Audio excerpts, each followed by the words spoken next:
I am the Tofu Golem. Please enjoy the video. You start by ensuring your device has internet and the latest compatible system. Sign into Game Center with your Apple ID in Settings.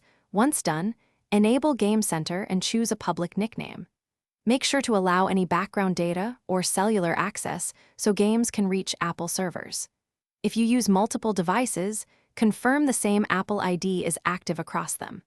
These steps authenticate you and unlock online features before you open any game. Open the game and navigate to the multiplayer or social settings. Many titles automatically check Game Center. When prompted, allow Game Center permissions and notifications so the app can access your profile and friends list. Use the in-game invite or match buttons to search for players and send friend invites through Game Center when needed. Once accepted, confirm your display name and privacy settings. Make sure to sync progress so leaderboards and achievements update across devices. Complete by verifying your achievements and leaderboard entries appear in the game profile. This confirms a successful connection.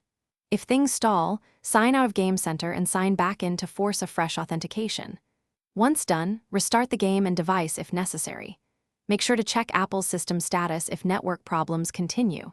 Key troubleshooting tip: sign out, reboot, then sign back in. This often clears cached errors and restores Game Center connectivity. Thanks for watching. Consider subscribing if we helped you today.